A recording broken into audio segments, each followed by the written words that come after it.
Hey everybody, Judy here from My Divine Angel Reading. This video is going to be about the difference between tarot cards, angel cards, and oracle cards all in the tarot suit. Hopefully it'll answer any questions, squash any fears, and fill you in on what the difference is between them.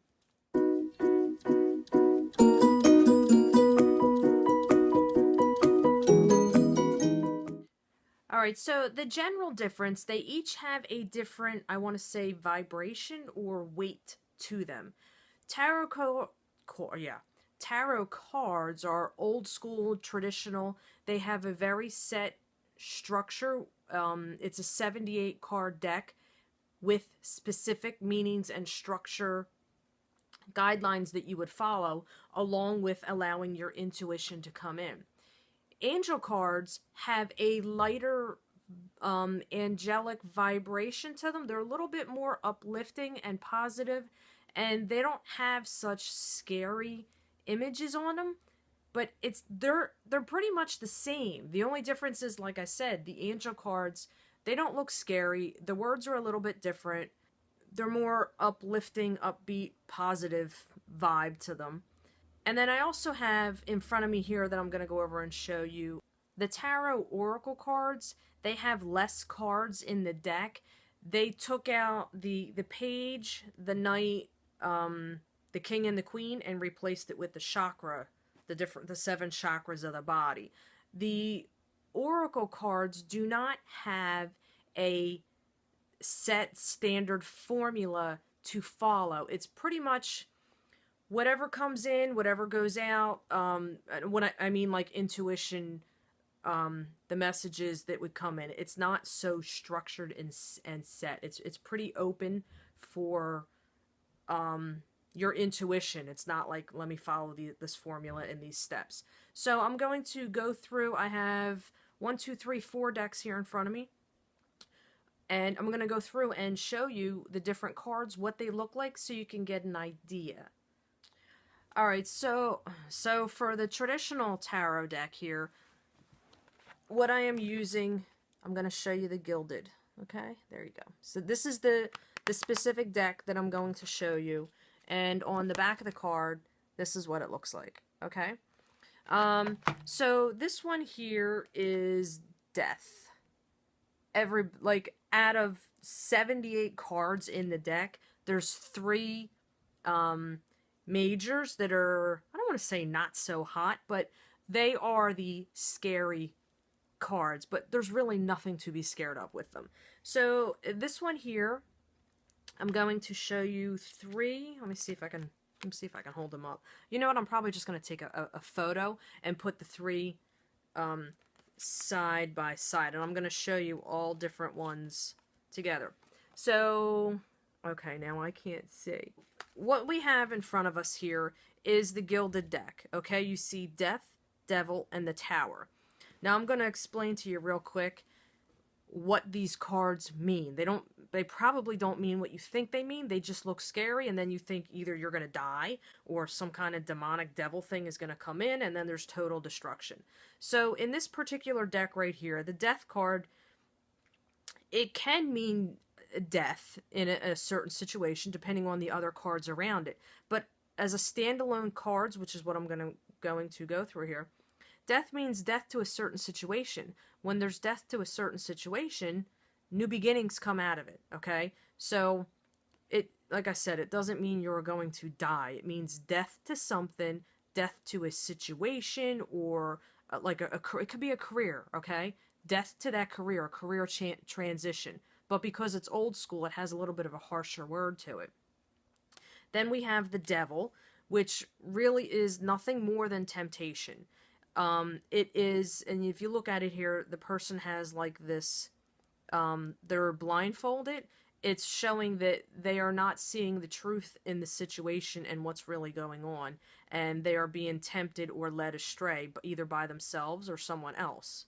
And then we have the Tower, which is drastic, hardcore change. Like all of a sudden, bam, your whole world is different. There's a big change coming in.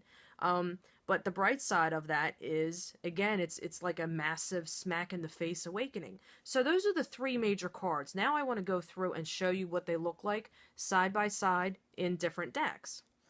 All right, so we're going to look at number 13, which is Death. And I'm going to show you 4 cards all side by side so you can see what they look like, and I'm going to review them. Let me show you real quick, I guess, the decks that I'm going to use. That would probably be helpful, right, before I start putting the stuff up on the screen. So you already know the first one here is the Gilded, okay? This is your old school tarot deck.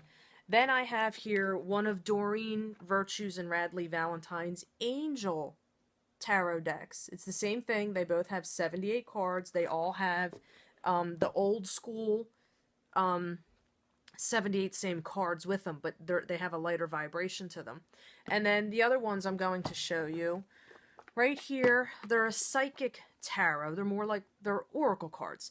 They do not have 78 cards in them. This is the deck that has they took out the page, the people, the page, the knight, the king, and the queen, and replaced them with the chakras. So, and then here's the other deck that we're going to go over. All right, so here we go. Death.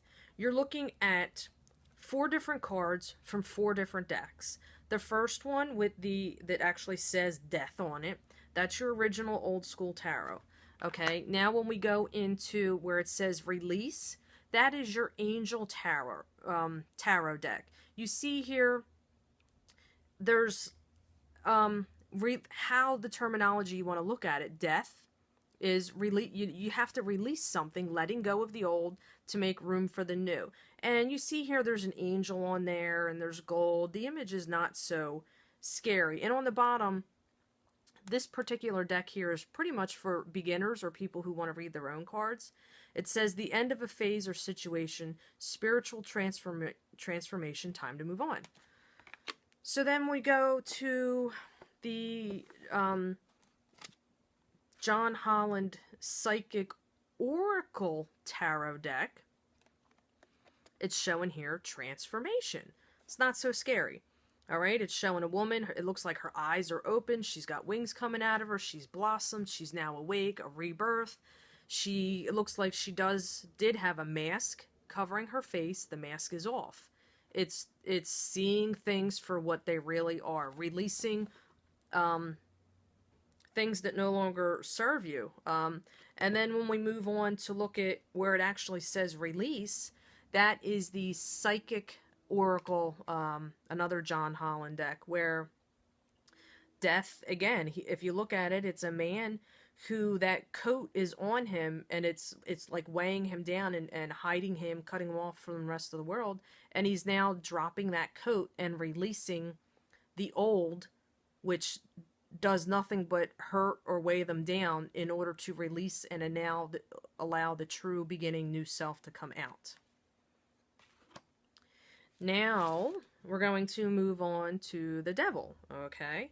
So this is number 15, and we're going to use the same exact cards, and I'm going to put them all on the screen and go over them and show you what they look like. So we have here, the first one is the original Gilded deck, the Devil. He looks pretty scary, you know, with the cross, the star behind him, and he's blindfolded, he's got horns coming out of him. And then we look at Doreen Virtue's and Radleigh Valentine's Angel Tarot deck. And it's showing here the Devil, it's your ego. And you see here the man still has a blindfold on, but there's an angel behind him. The Devil card, what did I say earlier? It's temptation. It says here a false sense of entrapment, being overly focused on material things, negative or fear-based thoughts. And then when we move on to the Psychic Tarot, you see here again, there's like a devilish kind of looking guy in there, but it's showing temptation and fighting the temptation. It's like the guy's holding his heart, and then he's also trying to grasp or push away. It's an internal struggle, the key to his heart. It's an internal battle of, you know, I'm not even going to tell you what just came to mind, but it's an internal battle, an internal struggle within yourself as to what you want to do versus what your ego wants you to do. And then moving on to the Psychic Tarot Oracle deck, for the heart here, it says Master. It's you know, your heart putting, really evaluating and unlocking what is truly inside you, not what the rest of the world wants you to do, or how you put yourself in some kind of imprisonment and temptation and internal struggles. So that right there, you can see the difference between the two, what they look like. I do have other angel tarot decks. I probably should have put them out too, but you kind of, you get the general idea here. Number 16, the Tower, and we lay them all out in front of us here. The first one here is the old school tarot, where it shows like just total destruction, knocking everything down, having to rebuild, just chaos, or if you look, the guy's alone, feeling alone. And then when you go on to the Angel Tarot, it's saying here life experience. Now, you get the lighter vibration of it here. If your whole world is turned upside down and the shit hits the fan, and everything just explodes and crumbles around to you, that's definitely a life experience, a significant event. But the bright side of it, and if you read it here, it says a significant life event, a powerful revelation that leads to change, time to spread your wings. And again, in the old school, the guy falling out of the tower naked, that looks a little scary. But if you look at the Angel Tarot, it's the same thing, same meaning, just different words. You can see there's even a tower in the background, and there's an angel there giving growth to everything around it, shining light on things. And then when we go into the Psychic Tarot Oracle deck, it says destruction, or disruption. Sorry about that. And you see here, it looks like a tower, puzzle pieces. Things are broken, they're not right. You know, and this man is like holding on to his heart and what's going on within him, and trying to stand firm in the ground, on even though everything is crumbling and breaking up. And you can see here when you compare them, it's pretty much the same thing. And then when we go into the other Psychic Tarot for the Heart Oracle, that is the Tower card, and it says rebuild, and you see there she's covering and holding her heart, and it looks like her dress is a tower that's breaking apart and crumbling. But you see there she's got a lot of light around her eyes are open, she's got wings behind her. So when you look at all these cards, you can see they have a different feel, a different vibration, yet they are all the same. So when someone tells me, you know, they're scared of the tarot deck, or what's the difference between a tarot deck, an angel deck, or an oracle deck, they all, you see how they all connect and resonate. It's just each one, ones have certain structure, ones have a lighter vibration, and one is just more, there is no structure, it's all intuition and how things flow. You have the freedom to really interpret the cards and lay them out and allow your intuition. Or all of these decks, they even come with books, like little mini guidebooks for if you want to read your own cards. You just pull them out, focus on what you're doing, and you can read the book interpretation. You really don't need someone else to read your cards. Anybody can do this themselves. You don't need, there's nothing special about me. You could easily do it just as I do. It would just be a matter of if you really want to tune into your intuition versus the book, you would have to develop your internal psychic skills and senses to allow your intuition to really connect with that person and their guides and how that information flows out. A lot of times when we read these cards, you can strictly go by the book meaning, which is what beginners would do, or if you want to read your own.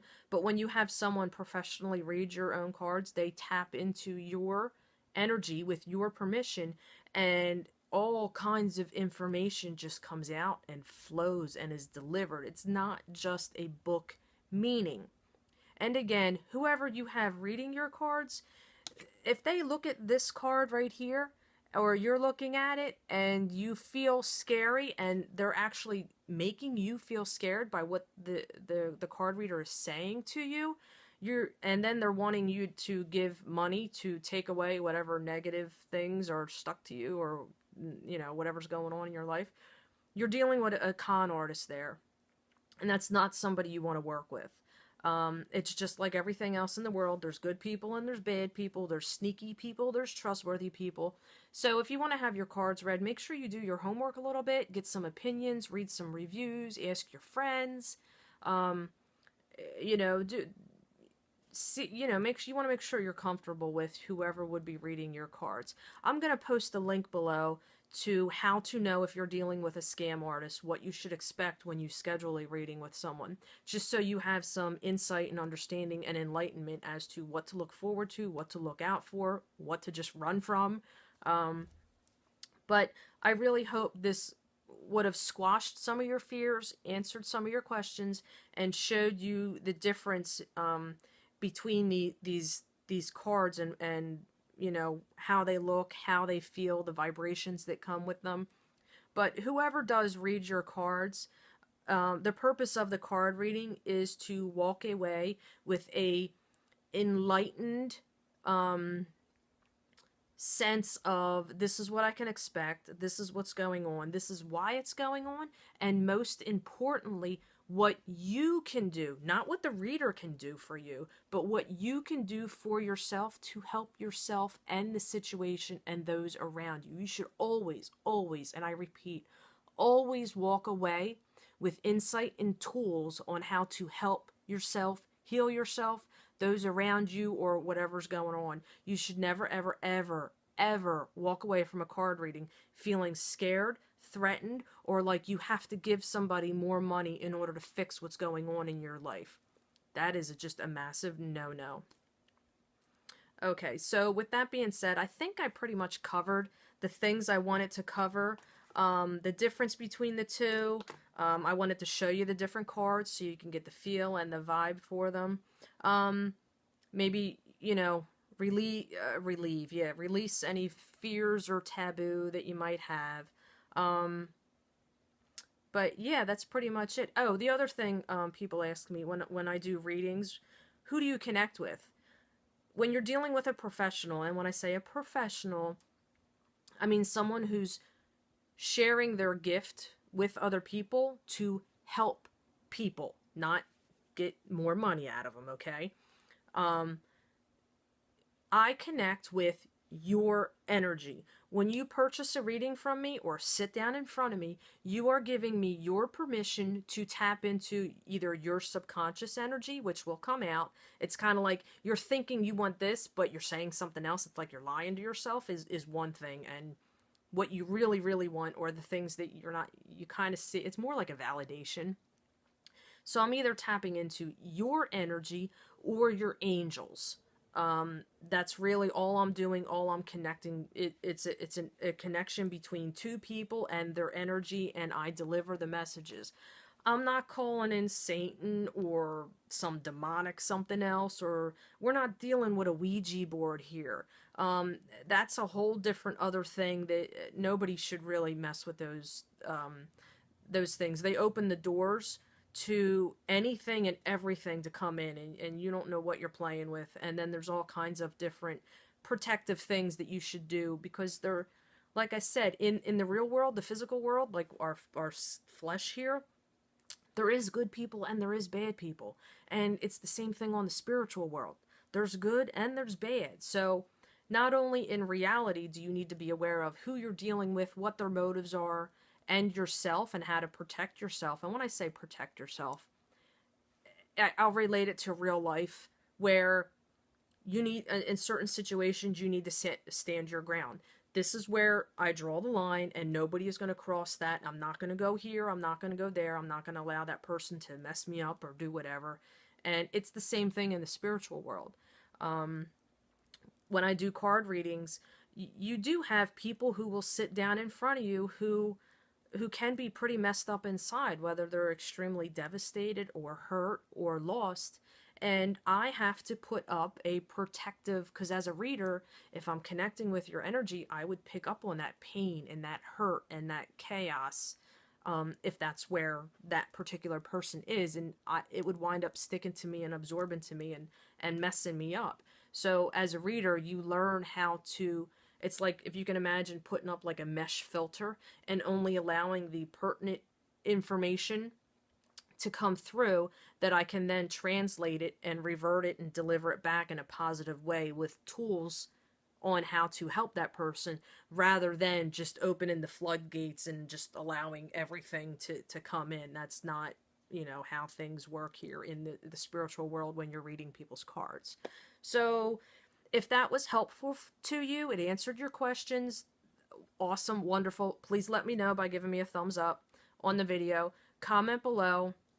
Let me know if you have any questions, maybe something that I didn't cover, I didn't answer, you're not sure about, and I will do my best to get back to you. And yeah, that's it. All right, I got stuff to do. See you guys.